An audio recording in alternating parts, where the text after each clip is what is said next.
when I'm not judging people by the wild inadequacy and unstylishness of the umbrella that they gave me to do them a favor in a Florida thunderstorm, I like to answer questions that I get on YouTube. So let's get to it.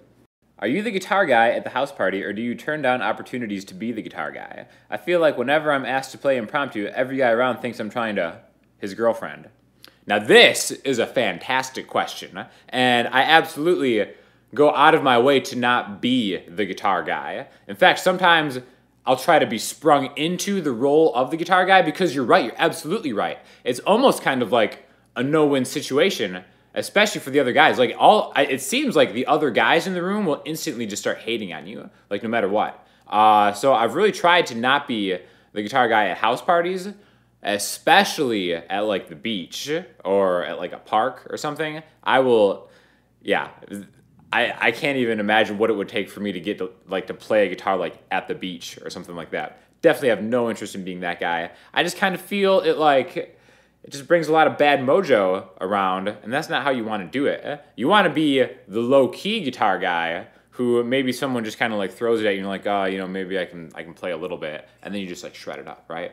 Because it's that kind of modesty and humble approach to guitar that I try to preach, except massive confidence and ego in every other aspect of life. That's kind of my whole MO, and what I'm trying to teach all you guys, because it seems to be working well for me. But definitely, try not to be the guitar guy unless it's absolutely necessary. Now, there's still a tactful way to do it. You know, you can kind of be coerced gently into doing it, but definitely don't be the guy who like just walks in, oh, hey, there's a guitar, and then runs and grabs it, because yeah, every guy's gonna think you're just trying to show off, whatever. Again, use your best judgment. Always try to stay classy, and always try to use tact whenever possible. Still, the only question that matters, how about Pearl Jam? So I've refrained from answering this question for a long time, because honestly, I'm not a huge Pearl Jam fan, and I would hate of you guys to think any less of me. I don't know what it is. I like a couple of the songs. I would say Even Flow is probably my favorite song. What is the name of that one song? Okay, now that I quick looked it up, now I remember why I don't like Pearl Jam. It's that song Last Kiss. I remember that song was played ad nauseum on the radio during one of the summers, like in high school or something like that, and it actively made me dislike Pearl Jam. So much so that I kind of just wrote them off. But then, I do feel like since then, I've been slowly coming back around to them, but I can't say I'm just a huge fan. I really apologize to all the Pearl Jam fans out there. Alive is another good song. I like that song for sure. But as far as that group, I never totally got into Pearl Jam or Nirvana, but Soundgarden and STP, those are my guys, and I'm gonna ride with them. Ride and die, ride to die, whatever the phrase is. Some of your videos are helpful, but I didn't find this lesson helpful for learning blues. Now, I'm gonna go so far to say, as no comment truly embodies the spirit of the Salty Blues comment of the week, more so than this one. It's not really, it doesn't cut that deep.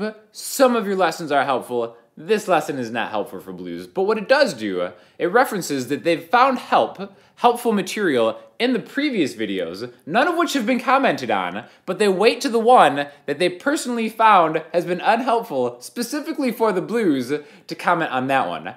I think that's like incredibly salty, low-key under the radar salty, which is the perfect dash of salt, in my opinion. So, Mary Jane, I'm definitely going to be on the lookout for further comments from you.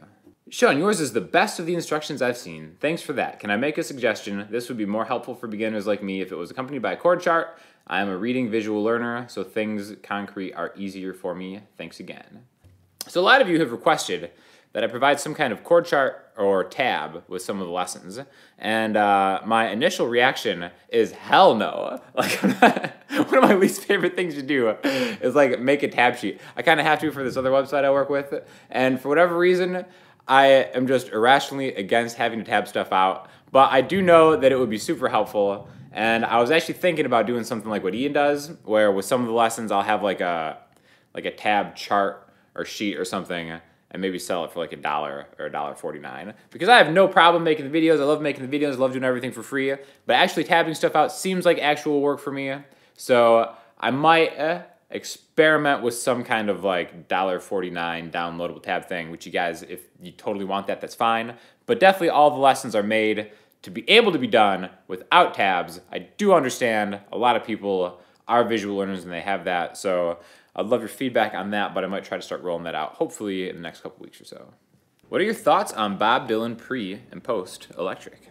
So this being a little bit before my time, apparently it was a big deal when Bob Dylan plugged in. It's so funny because like nowadays it's hard to like really kind of like think that would be a huge deal, but I guess it was like some earth-shaking news when he went from acoustic to electric.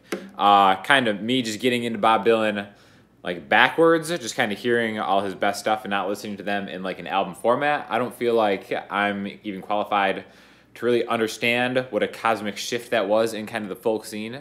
But I definitely think that his acoustic stuff, especially the freewheeling Bob Dylan stuff, is, I think, his best stuff. Now, he's got an enormous catalog of different things, but I definitely think that if I had to choose one, I think the pre-electric Bob Dylan stuff is probably more my style, but definitely the electric stuff is great too.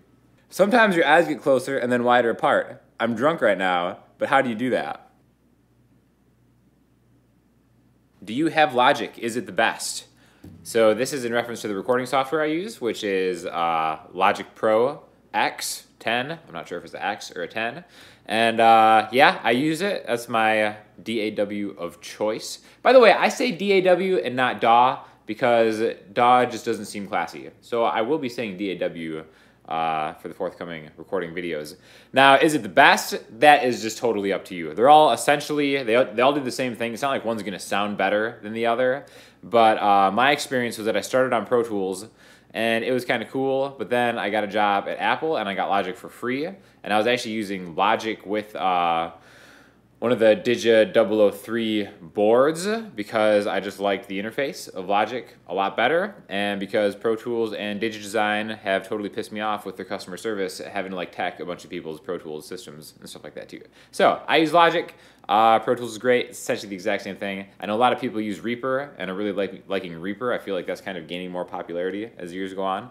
But really, whatever you can get your hands on and screw around with, they're all essentially the same. If you want to switch from one to the other, there's not a lot of lead time in familiarizing yourself with like an Ableton or something like that. But I'm a Logic guy.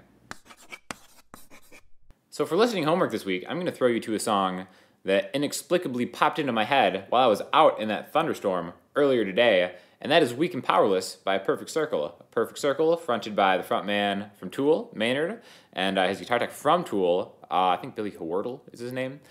Awesome band. Definitely, if you are unfamiliar with Perfect Circle, I recommend checking out their first two albums, which are by far their superior ones. They got some other stuff that's kind of weird too, but this song specifically is really good. And definitely, if you guys have any questions or comments, hit me up in the comment section, Instagram, Twitter, the website, and I'll get back to you as soon as I can. Thanks a lot.